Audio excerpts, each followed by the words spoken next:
So we're back again with another of our DevOps Talks conference speakers. John, thanks so much for a great keynote this morning. It was great. Yeah, it was fun. So tell me, what do you think about this conference? It's good. I was invited last year, first time. It's a long haul for us to come over here, right? Sure. So I didn't know what to expect. But I thought, okay, trip to Australia. It was Melbourne. But I honestly, there was actually a lot of excitement, and almost felt like where we were. Me and you have been doing this a long time. I felt that the kind of like 3-4 year ago excitement. Right. And it was in the hallways, and the questions you were getting were like the kind of questions we got 4 years ago.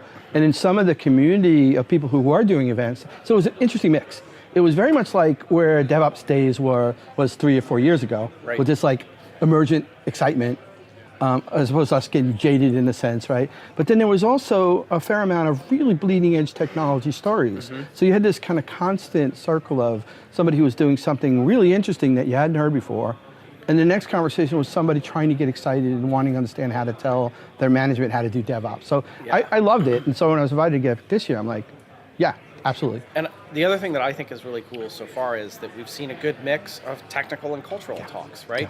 So you were talking about DevSecOps, there was a serverless talk or Kubernetes talk, but then we just heard about the Westpac journey, and that was all culture-based. Yeah, no, it's really, the same thing. I was, as the pitches were rolling in the morning, my wife came with me, and there was a woman, and this woman gave this diversity presentation last year when I was in Melbourne, and it was just, you wanted to cry at the end of it. It was so good. Yeah. And so he's done this conference has done a really good job of intermixing technology and culture in a way that it just flows evenly. Absolutely. So we've got another day tomorrow. Any talks that you're looking forward to?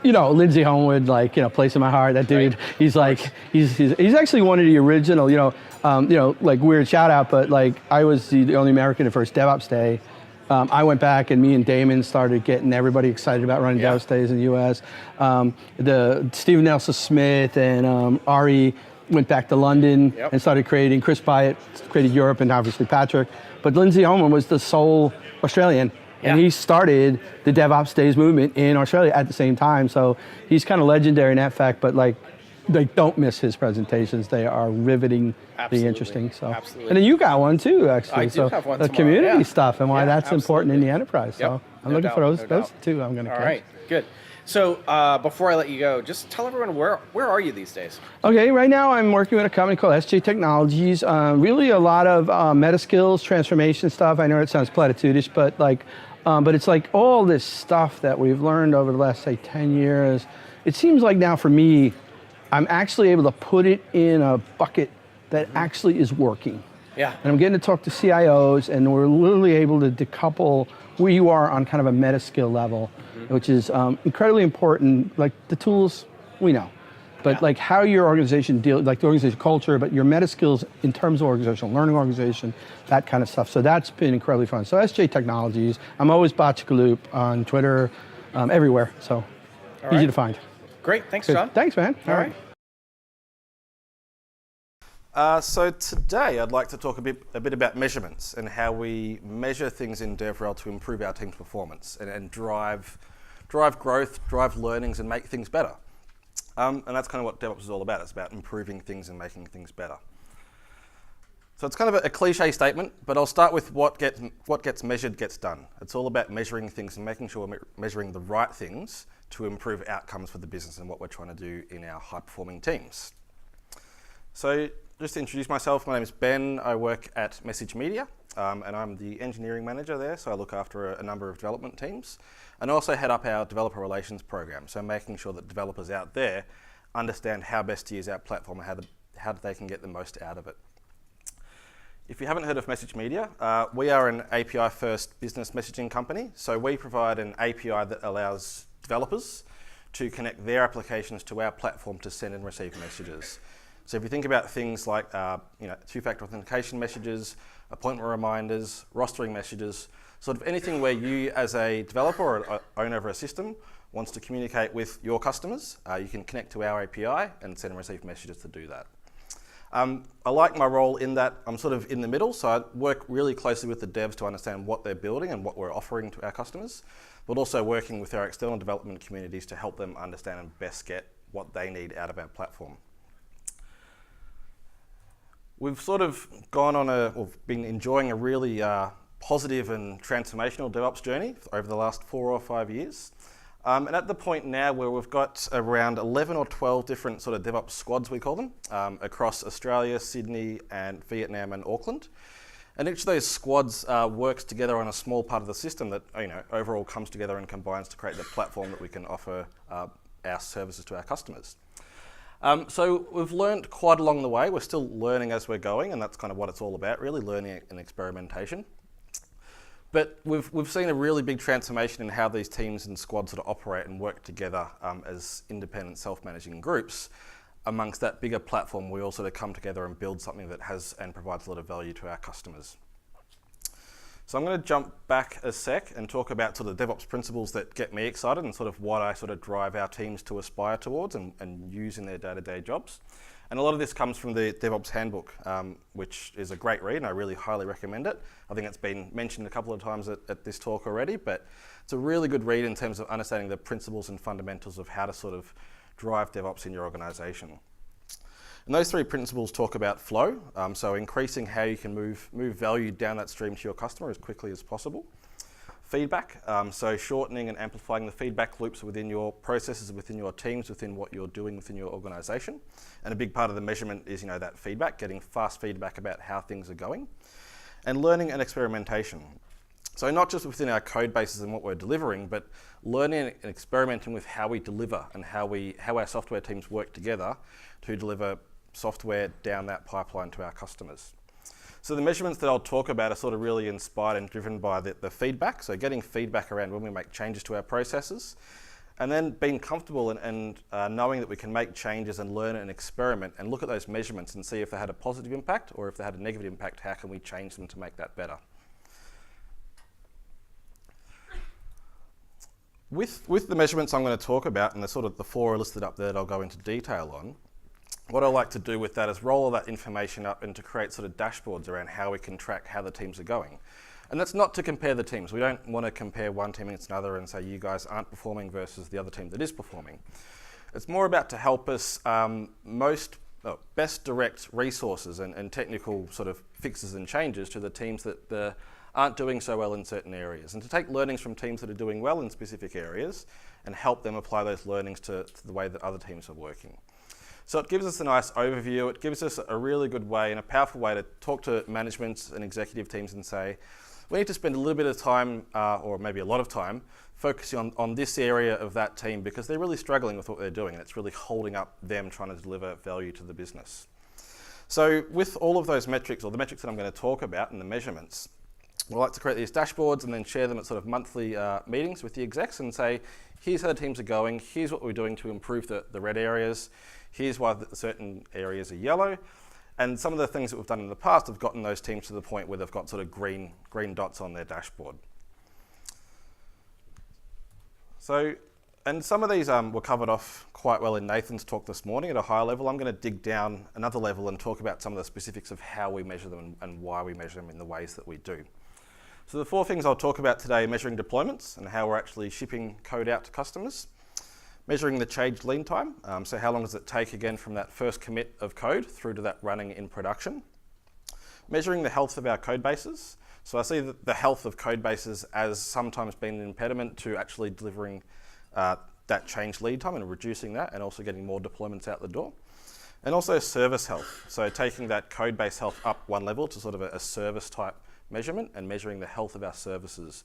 Again, unhealthy services are typically likely to hold us back from delivering quickly, safely, and with confidence. So the first measurement, deployments. So we all hear about companies who are deploying, tens of thousands of deployments per day, making all these changes through to production. But I like to measure that, for us at least, on deployments per engineer. So not just that holistic number, that absolute number, but how many deployments is each engineer doing? How well does our deployment pipeline and our processes scale? Because as we add more engineers to our teams, we'd expect deployments to go up. But if it's not, there might be something wrong with the scalability of how we can deploy things. So we need to look into that area. It's not just measuring absolute deployments, but how many deployments are we doing overall as a team on average? Again, something Nathan touched on this morning, deployment duration. So if there are deployments that take a long time, that's typically going to introduce manual steps, wait times, steps that in that deployment that might be cumbersome or troublesome. So I like to measure how long each deployment takes so that we can track the average time for our deployments, or average duration, and look to make sure that deployments that are taking longer are addressed, and we're trying to improve the processes where those deployments are taking a long time. We do have manual deployments. We're not perfect. We're not where we want to be with automated deployments across the board. So we like to track the duration and make sure that we are trying to address that and bring that down by actually digging into those problems and seeing why the duration is so much higher than others. Another interesting one, which I haven't really heard of before, but something that came up when measuring and collecting all this data, was measuring the time of day for a specific deployment. So we're located in Australia, in Melbourne, and most of our deployments are done between business hours in Australian time. But when I started measuring the data, I found that our teams would only deploy things sort of in the afternoon. And I was kind of like, you come into work, what do you do for the first half of the day? Why aren't we pushing code out all the time? And their response was that in the morning, our systems are under highest load. That's when most of our customers are sending the majority of their messages. So the teams would steer away from deploying in the mornings and deploy things in the afternoon because of that fear of impacting that customer load and being a little bit frightened of deploying things when there's a lot of traffic going through the system. So it was interesting to find that that was the case, and then we can sort of dig into that and find out why we're scared of deploying when there's load on the system. Shouldn't we be confident in our tools and processes? And if we're not, let's address that. Finally, also measuring deployment success and failure. So that leads into working out what your change failure rate is, or as the Westpac guys said yesterday, the change success rate, which is a more positive way of looking at it, which I like to measure as well. So with all that data, we can put together some nice visualizations like what we've got on the screen up there. So on the left, I'd like to plot out the deployments that we do, the bubble showing the actual duration of the deployment, so big bubbles are bad, red bubbles showing failed deployments versus green for successful deployments, plotting the time of the deployment on the horizontal scale, and then the actual days of the week, or the time axis on the vertical scale. And that allows us to see what's happening with our deployments, how long are they taking, where are the failures, and where are they clustering, or where are there any issues that we want to address. Another one that I didn't speak about earlier, but looking at who's doing the deployments. So again, not to award the deployer, the engineer with the most deployments, some sort of award at the end of the day, but to make sure that everyone's doing deployments, everyone's getting involved in pushing code out to production, and we haven't got a certain person who's been lumped with all the deployments because everyone else is too scared to do it or doesn't know how to do it. So on the right-hand side graph, I want to see a nice sort of even distribution across the whole team so that everyone is getting involved with deployments, everyone's comfortable doing it, and we haven't got any single point or single person dependencies or issues there. To actually collect all of this data, what I do is quite rudimentary, but in Jira, I literally just get a webhook and push that to an API gateway, chuck all that data into a database. That gives me time of day, duration, who did the deployment, and also whether it's a success or a failure. So I've got a column on our Jira board, which is just deploying. Pushing that data to this database gives me all this data I need to roll it up and actually collect these metrics.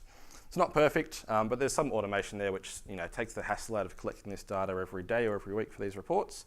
And it allows us to feed this information back to the team so they know how they're going and how they're performing and what's happening with the way they're working. The next part that I like to measure, and this is sort of a really important one, is the change lead time. So how long does it take for us to, once we've started writing code or committed the first bit of code to a repository, through to when it's running in production. And then taking that all down a level, I like to look at the time spent in each step. So again, on our Jira boards, we've got all these different steps, writing code, peer review, system test, manual test, deploying, all of those different steps. I like to measure the time that we spend in each of those steps for every story. And again, it's not to pick on people whose story is taking a bit longer than someone else's, but it just allows us to produce trends and gather data and information around how different teams are doing their work. And then we can look at stories that are going really outside the bounds and start to call those stories out and say, are the requirements really clear for that story? Has things been broken down enough? And it allows the teams to gauge how they're going as well and sort of spot those outliers that might be affecting performance and delivery. Another measure that I like is, and it's probably more important than the time spent in each step, is the wait time between each step. So we've got the columns that, waiting for deployment, waiting for QA. How long are the stories or the work sitting in those columns waiting for someone to do something with? There's a good graph which I'll show in a couple of slides' time which talks about wait time versus percentage resource busy. So the busier your teams are, and the more things that are sitting in wait, the longer and longer it's going to take for you to get that code and that working value delivered out to production. So measuring the wait time I find is really important as well. And it can be quite a bit scary to measure how long things are actually sitting around waiting with no one actually actioning it. And then finally, something that I'm really keen on is looking at the pull request metrics. So we talk about the feedback loops and bringing feedback towards the left of our delivery life cycles. Pull requests are a great way of picking up errors and bugs before the code is even committed to master branch or develop branch. And I've found in certain occasions that there are pull requests that sort of go a bit haywire. They're big, long pull requests. There's hundreds of comments on them when probably could have just sat down and had a conversation with people in the room. And the pull request might be open for days or weeks, which is a little bit scary for me. I like to get things moving as quickly as possible. So along with measuring the time spent in each column and the time spent waiting for people to pick up work, I also like to measure the pull request and actually what's the size of the pull request, how many comments are on it, how long was it taken until it got to be closed, and how many people were involved in reviewing it. Just so we can look at, again, outliers in those areas and call those tickets out and say, team, this isn't going too well, what can we do about this ticket to get it moving along? Again, rolling all that stuff up into simple visualizations like what we've got here. So calling out the average change lead time across all of the teams, which teams are below that, which teams are above that average change lead time. Making sure that they're breaking down the stories and the pieces of work into as small as possible pieces so that they can flow through the board as quickly as possible and out into production. Looking at the average wait time, so how long in that 35 hours is the ticket just sitting there waiting for someone to work on it? How do we reduce that wait time? Also looking at the average time it takes for a PR to close. So making sure that, again, we're breaking down our work into small, easy to deal with tasks and making sure that our PRs aren't sticking around for ages. Graphing that on the left-hand side so that we can see when we make changes to our processes, when we remove some pull request sort of reviewers or make things faster, do they have a faster or improved or decreased impact on actually getting code or working value out to production for our customers? When we add more people to the team, does it actually speed things up or does it slow things down? Should we have two separate teams rather than one big team? So measuring all of those things over time allows us to see how those changes that we're doing and the changes that we're making to our teams, how does it affect delivery? Does it make things worse or does it make things better? And then actually have actual data to back that up.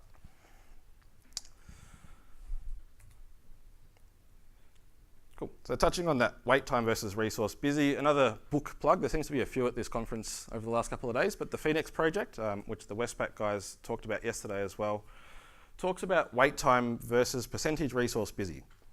So what this graph says is that as your resources get more and more busy, up into the 90, 100% mark, the wait time for the work that's been done by that team increases exponentially. So I found this with a few of my teams where there was just stories sitting in columns for weeks or months that weren't being worked on. And it kind of said to me that we need to actually slow the team down. So take things off the board, take things off their plate, which is a bit scary at first. You're removing work, you're trying to slow the team down to make them go faster. But once you remove or decrease that time that they're busy, they're actually able to jump onto those tasks that have been sitting around waiting. It allows higher throughput across all of the stories that you're working on. So optimizing for the whole process, not just for certain individual parts of it, to actually get things moving through the system quicker. Another really good read, recommend having a look at that just to understand sort of that Kanban mentality and how to get things moving faster across the whole board and not just certain areas that you're throwing resources at. Stepping down to sort of the application level land, over our time I've found that unhealthy code bases or code bases that have been neglected actually serve to really hurt and slow down delivery. So I like to measure a number of different things across our code bases to make sure that we're applying the appropriate efforts to get them up to the standard that we expect and the standards where we don't see that impacting delivery too much. So the first one is measuring the age of dependent libraries or dependencies that we have within our code bases. So we're always pulling down all these other libraries that we depend on, making sure that those dependencies aren't getting too old. Because I always found that when we have these dependencies that get really out of date and it comes time to update them because they have a bug or a vulnerability or there's an issue with them or we want to use a new feature and they're years and years out of date, it's a really big, difficult task to update them to the latest version.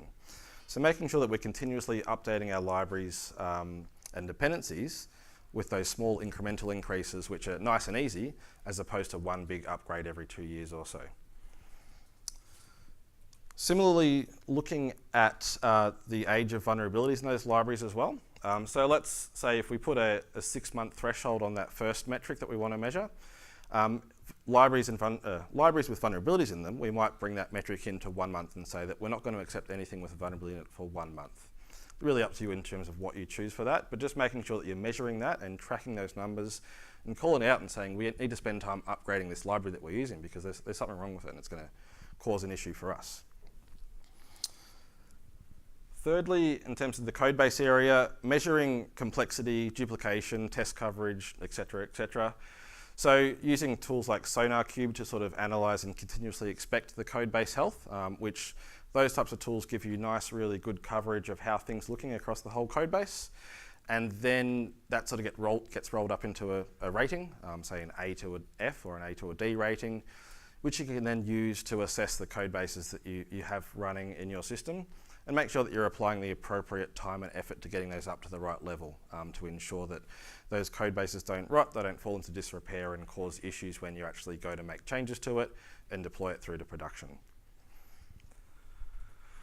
So visualizing that, on the left-hand side, I like to produce sort of bar graphs showing how out of date our libraries are getting and calling out ones that fall outside a certain range. So the team can say to me, hey Ben, we need to spend a bit of time upgrading this library because it's over 6 months old now. It's got issues with it, it's causing production problems, or we just want to actually use new features in it. If they come to me and say that without sort of any justification, I'll be like, no, let's just work on products, let's get new features out. But if we can sort of measure it and say, look, we're not going to accept anything older than 6 months, for example, we can spend time and effort on that because that's actually visible on our dashboards. Also looking at the different repositories and how they're rated in terms of the quality of that code and how it's been looked after, that really easily calls out code bases that are falling into disrepair and allows us to spend time and effort fixing those. And then with all of that, across all the repositories and all the code bases we have, we can sort of roll that up into high-level metrics to measure how we're tracking across the board. Are things improving or are things getting worse? Are we're putting too much effort into products and features and we're not spending enough time keeping things in check? Or are we actually spending perhaps too much time keeping our code in check and not enough time or not pushing hard enough to get new features and services out to customers? Going up a level, so we've got our code bases which make up might have a number of different code bases which make up a service. A service might have a few data stores, have a few load balancers to sort of create some sort of service that we deliver to customers. Measuring the health of a service. So this is a bit more of an audit type activity, I see it as, for us anyway. But measuring the data stores and communications channels within a service. Are we encrypting all the data at rest? Is the data that's been transferred across the wire encrypted as well? Are we using HTTPS between all those services? Measuring those as sort of a yes-no type weighted rating scale. Looking at the deployability of that service as well. So can we do an A/B type deployment for this service? How long does the deployment typically take? And is there any interruption to service for that deployment or for that service when we deploy it? How well have we engineered our deployment pipeline for this service so that we can make sure that, again, we can deliver changes to it, get it out to the customers and get that value out as quickly as possible. We also have a number of architectural principles that we hold quite dearly, but they not always, but they often get compromised with delivery deadlines and other constraints that are put on us as a tech team. So how well does each of these services align with those architectural principles? We have them listed out and we can measure those and sort of give a yes-no answer. Does it do this? Does it do that? To actually measure how healthy or how well this service has been architected. And again, we do have to make compromises. We're all kind of familiar with that. But at least by measuring it and calling it out, as a team we can say, look, we got this service out to production 2 months faster. We did make these compromises and here now we're calling it out and saying that this service is a little bit unhealthy. And over the longer period of time, it's going to take us, perhaps 10% longer to deploy each time we make a change to this service, which over time is going to impact how we get value out to customers for that piece of service. Another one that I kind of find interesting is time since last deployment. So when we're not often making changes to a piece of software that's running in our stack somewhere, we find that a couple of months or a couple of years comes around and we have to make a change to it. Being able to push that change out to production for something that hasn't been deployed in months or years can actually be a little bit scary and quite cumbersome, because there's a whole lot of changes that have happened around that service since that last deployment, which sort of affect how we can get that change out to production. So measuring the time since last deployment and actually having that impact the rating of a service as well is quite interesting for me to track. Make sure that we are pushing changes out, even if it's just updating some libraries within that service or updating the service to use a newer deployment pipeline, so that we're confident that we can push that change out to production as quickly as possible. So for the service health, I sort of put together what we call a scorecard, and it's weighted against a whole lot of attributes that we measure and care about. So some examples up there, is the data encrypted at rest? Is the service stateless? Is there data stored within the service that it means we can't do an A/B type deployment? And also, how long since the last deployment? Using those metrics or attributes with a weighting scale gives us an overall score for each service, which we can then roll up into a rating, I guess, of A, B, C, or D. So that lends the teams the ability to say, hey Ben, we took those shortcuts a couple of months ago to get that service finished quicker and deployed out to production. That means that service is really only rated a C. We want to make these changes to encrypt the data, add HTTPS. We want to make it stateless by taking the data out of that and putting it into a separate data store. Otherwise, deploying this service ongoing and maintaining it is actually going to be hurting us as a team and causing us discomfort and slowing us down. And I can sort of look at the score of that service and say, yeah, look, you guys are right. You're making a good point to what you're saying, and let's invest the time in that service to bring it up to the point where we want to see it as a B or an A. And when they do make those changes, we can reassess and reevaluate, remeasure these things, and make sure that the changes they are making are actually improving our overall tech platform. Across all of our services, we can sort of average all that out and give us an overall service health score, which allows us to, again, track how our whole sort of infrastructure is going and how does it look and how do we see it and perceive it. There are some other things which I won't go into detail because it's almost lunchtime, but other things to measure as well that are quite interesting for me is looking at not just the vulnerabilities, the dependencies, the age of the dependencies in our software, but the age of software systems that we depend on as well. So looking at the age of database engines, our Puppet version, our Kong version, for example, to make sure that we're also keeping those systems up to date and they're not falling out of age. Platform utilization, so making sure that we're actually making the best use of our platform resources, making sure that we're not wasting capacity, and making sure that the changes we do make that are intended to improve that utilization are actually having the intended effects. Also, operational alerts per service. So we don't want to get rid of all operational alerts because they help us point out when there's problems, but making sure that when there are noisy alerts, we're getting rid of those. And when there are alerts that don't mean anything, we actually get rid of those or change or fix the problem that's actually causing that alert rather than just having them hang around. And then finally, maybe the most important one is measuring the team health. There's probably a whole talk that can go into measuring team health, but making sure that the actual team is happy, enjoying what they're doing, understanding what they're doing, and actually wanting to come to work every day. That's probably the most important one to measure. Won't touch it here. I'm sure there's plenty of ways that you guys are all measuring the health of your teams, but that one's a really big one as well. So just to recap, the 4 things that I find really important to measure and help drive DevOps improvements and sort of DevOpsing our DevOps by measuring and getting feedback, not on what we're building, but also the way we're building it, is looking at deployments. So measuring deployments per engineer, making sure that our deployment practices are scaling as our team grows. Measuring deployment duration, making sure that those manual, cumbersome deployments are getting sort of engineered out of our system. Measuring the time of day for deployments, finding any weird obscurities that the teams might be practicing for certain reasons that are unbeknown to you just yet. And then success and failure to give you that change success rate. Measuring the change lead time, so code goes into a repository, how long does it take to get to production and how can you reduce that?